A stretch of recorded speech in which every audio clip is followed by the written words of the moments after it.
La oscuridad es la parte de ti que sobrevivió, cuando todo lo demás ya estaba roto. Y este hecho trasciende eras, planos, mundos y todo lo que crees conocer. Y no, la Llorona no grita, ¡ay, mis hijos! No arrastra cadenas ni busca venganza en callejones vacíos. Lo que tú conoces es una injusticia a un ser que nació del dolor más grande, de este y todos los planos.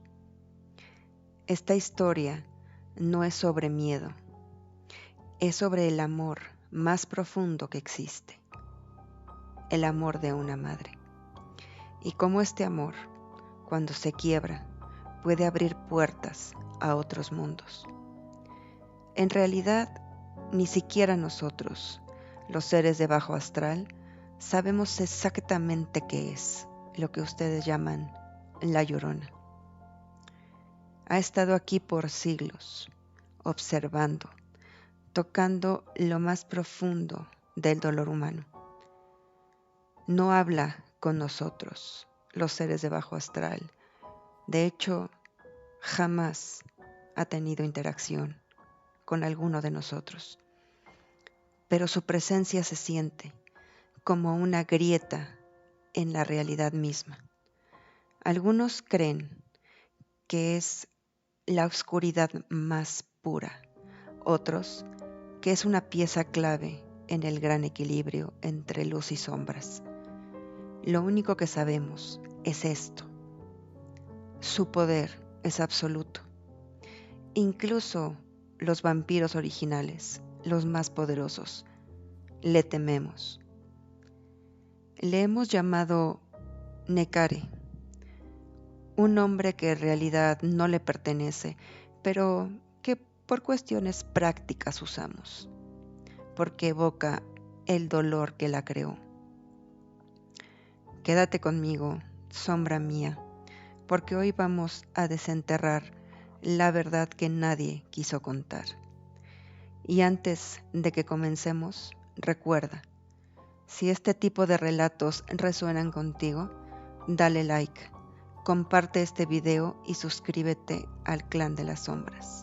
Aquí, los ecos del pasado todavía tienen voz. Y volviendo a esta historia, comencemos con un suceso, el suceso que marcó un antes y un después. Llamémosle el llanto que encendió la oscuridad. Mucho antes de que alguien la llamara la Llorona o nosotros Nekare, mucho antes de que su eco recorriera los campos y las calles de esta tierra, hubo un día en que en el corazón de Jerusalén, donde el llanto de incontables madres se volvió tan profundo que algo cambió en su mundo. Una antigua historia lo cuenta, aunque no siempre se la quiere creer del todo. En tiempos de un rey llamado Herodes, hombres fueron enviados a silenciar a los recién nacidos. Todo por temor a una profecía de esperanza que alguien creyó peligrosa. Una profecía que decía que el Mesías iba a nacer. Aquel día, las lágrimas no se secaron y el dolor de esas mujeres, invisible para el poder, pero eterno para el alma, fue tan hondo, tan inmenso, que abrió una grieta, no en la tierra precisamente, en el tejido de lo que llamamos realidad. Y entonces, solo entonces, el dolor colectivo abrió una puerta. La historia olvidó los nombres de esas madres. Nadie escribió sus gritos en la historia, ni sus rezos, pero lo que no pudieron contener fue su eco, el eco de aquel llanto que jamás pudo ser callado. De ese grito ancestral nació una sombra, no como forma de demonio ni espíritu vengativo, sino como la forma de una madre eterna, un ser creado del amor más puro y de su ruptura más dolorosa. La Llorona, aunque aún no se le llamaba así, en aquellas tierras se le temía, pero también se le sentía como un consuelo. Algunas mujeres decían verla por las noches, sentada junto a las tumbas sin nombre, o caminando entre las ruinas, cantando sin boca y llorando sin ojos. En aquella época no gritaba, solo estaba ahí. Era una herida hecha presencia, y esa herida cruzó fronteras siglos después. Y así fue como aquel ser cruzó mares, épocas y civilizaciones. Y al llegar al otro lado del mundo, al nuevo mundo como ustedes lo llaman, ese eco encontró un nuevo hogar, en el corazón de los pueblos prehispánicos, los cuales la han llamado con distintos nombres. Cihuacóatl, la diosa madre serpiente; Yaluma, la madre que llora; Nayeliatl, la madre doliente; o Yantuya, el llanto de la tierra. La Llorona se aparecía como advertencia para los pueblos prehispánicos. La vieron antes de la llegada de los españoles, una figura femenina cubierta por un velo, deambulando por la gran Tenochtitlan, repitiendo una pregunta, una y otra vez, a aquellos desgraciados que se encontraba en los callejones de la antigua ciudad. Y la pregunta era: ¿a dónde los llevaré para que no los destruyan? Ella lo sabía. Se acercaba otro episodio de dolor y de hijos olvidados. Pasaron los siglos y digamos que empezamos un capítulo nuevo en la historia. Un capítulo que estoy segura le sonará más familiar. Podremos llamarlo Doña Luisa y el nacimiento del mito de la Llorona. Para entender cómo nació la leyenda, primero hay que hablar de quienes nunca tuvieron derecho a un nombre completo, los hijos del silencio. Durante el virreinato, muchas mujeres indígenas fueron entregadas, tomadas o simplemente engañadas por hombres españoles. De esas uniones nacieron niños que no eran completamente aceptados por ninguno de los dos mundos, ni el mundo indígena, ni mucho menos el mundo español. Los españoles no los reconocían, ni sus propios pueblos originarios los recibían de vuelta. Eran vistos como fragmentos de una historia que nadie quería escribir y por tanto querían olvidar. Y sus madres, sin recursos, sin respaldo y sin voz, veían cómo el hambre se acercaba como una sombra día tras día. Dicen que en medio de esa desesperación, algunas mujeres acudían a los antiguos viejos de sus pueblos, chamanes les dicen, a esos sabios chamanes que aún recordaban las formas antiguas de transitar entre los mundos. Con el corazón roto, pedían un remedio que no provocara sufrimiento, una medicina que los llevara suavemente a otro plano. Antes de verlos apagarse lentamente por el abandono, la miseria, y ver cómo se consumían por el hambre día tras día. Para ellas realmente no era crueldad, era compasión, el último acto de amor en un mundo que les había quitado todo. Entre esas historias, hubo una que quedó grabada en la piedra del tiempo. Su nombre era Doña Luisa de Olveros, noble tlaxcalteca, hermosa, sabia y digna.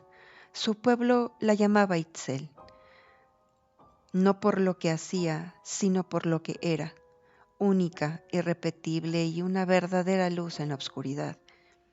Ella también fue olvidada por el hombre que juró protegerla, aquel español sin corazón que simplemente se olvidó de ella y de sus hijos también.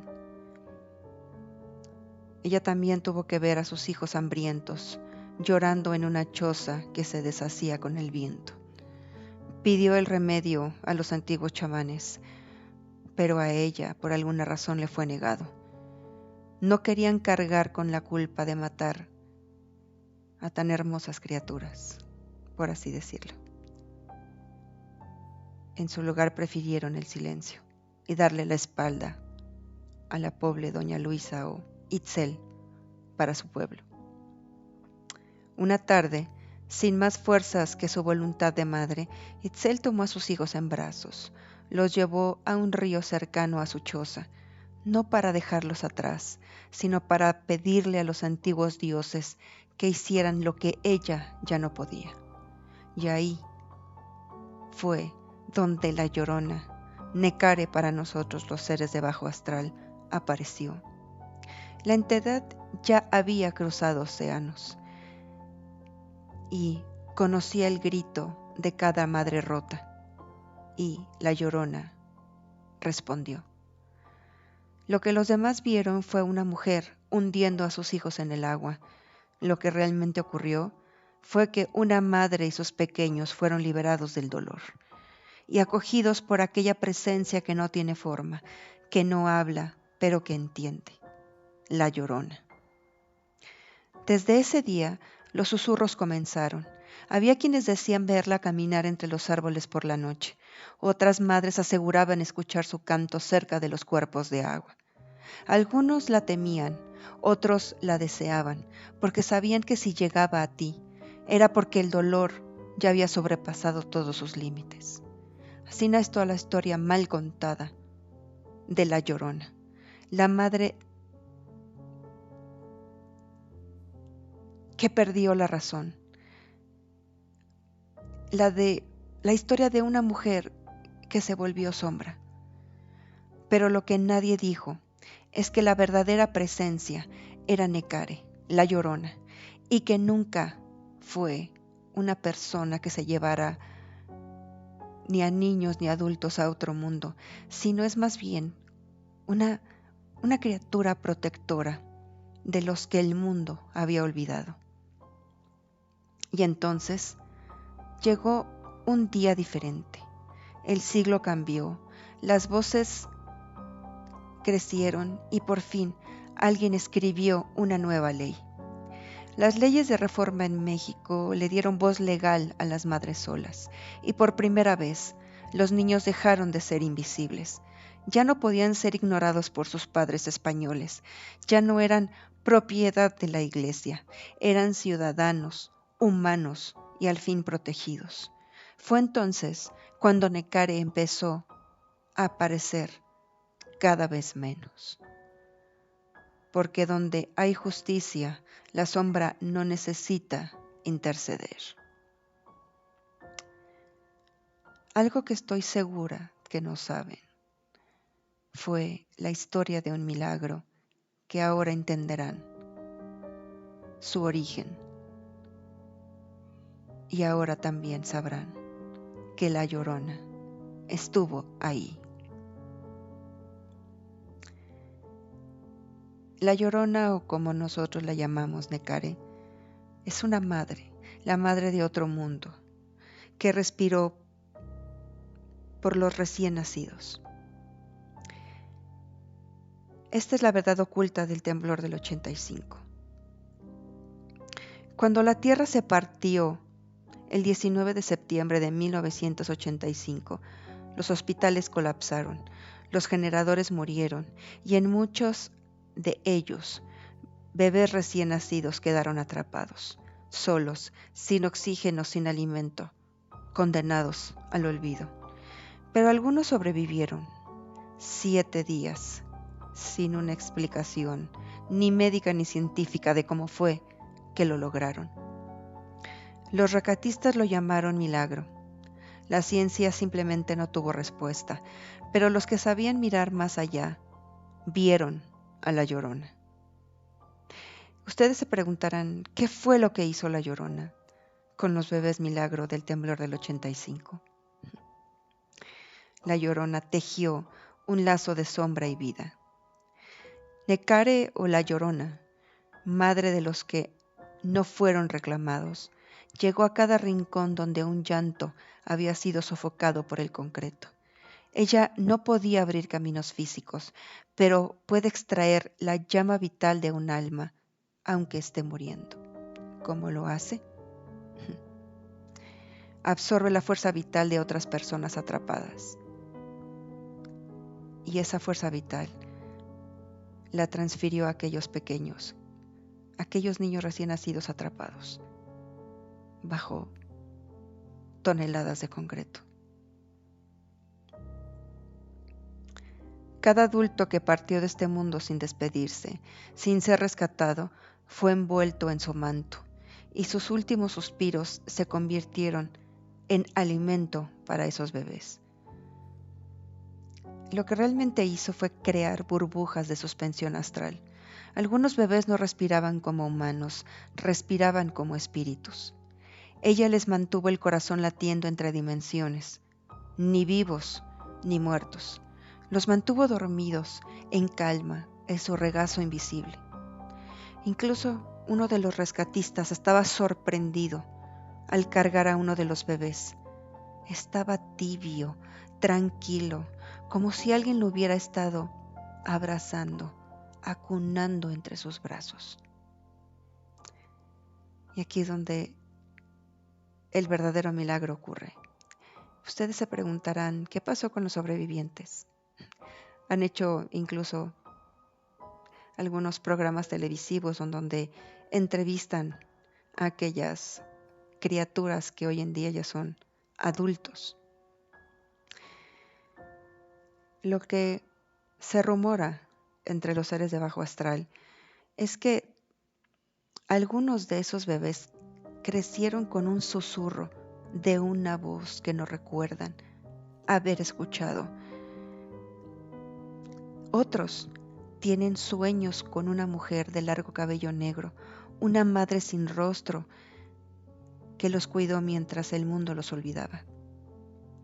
Dicen que algunos de estos bebés, y como les digo hoy día, ya adultos, tienen una pequeña marca en la piel, en la nuca o en la espalda, o algunos en el pecho. Una figura desdibujada como una espiral, un círculo incompleto o una flor hecha de sombra, que nadie en su familia puede explicar. Nunca supieron de dónde vino, no estaba cuando los niños nacieron, pero apareció con los años, como si hubiera sido tatuada desde otro lado. Algunos la llaman la caricia de la madre del temblor, pero nadie habla de ella en voz alta. Y lo más inquietante, quienes llevan esa marca aseguran que desde niños tienen un extraño, podríamos llamar, reflejo. Cuando están en peligro, no sé, en una calle solitaria o una persona que no inspira confianza, no sé, de un momento a otro, ellos tienen la sensación de que algo no está bien cada vez que están en peligro. Lo saben, lo intuyen de alguna manera. Sienten una presión en el pecho como si alguien los abrazara desde dentro. Y a veces, justo antes de un accidente, una caída, un robo o algún tipo de infortunio, escuchan una voz baja, casi imperceptible, que les dice: vete ahora. No todos escuchan la voz, pero Todos de cierta forma la sienten, como un instinto que ya no es suyo, sino de alguien que los cuidó en la oscuridad y que de hecho los sigue cuidando. Ustedes estarán preguntando entonces, ¿qué es realmente la Llorona? Pues bueno, no puedo decirte si la Llorona es un ser de luz o una sombra que habita en el límite del otro lado y este plano. Lo que sí sé es que no es el monstruo que les contaron, o un fantasma vengativo tampoco. Es una criatura de otro tiempo, de otro plano, una entidad que existe no para castigar, sino para proteger, para consolar, para compensar lo que este mundo les niega a los inocentes. En los lugares donde nadie escucha el llanto, ella aún lo escucha. En las almas que ya no pueden hablar, ella susurra. Y cuando el olvido se vuelve más cruel que el silencio, ella aparece. Así que, mis queridas almas, si el día de hoy tienen suerte y al voltear hacia la puerta de su habitación, ven una graciosa sombra que se aparece, tengan cuidado que puedo ser yo, oliendo su sangre y escuchando los latidos de su corazón. No olviden suscribirse al canal, comentar y compartir esta historia. Hasta la próxima, presa mía.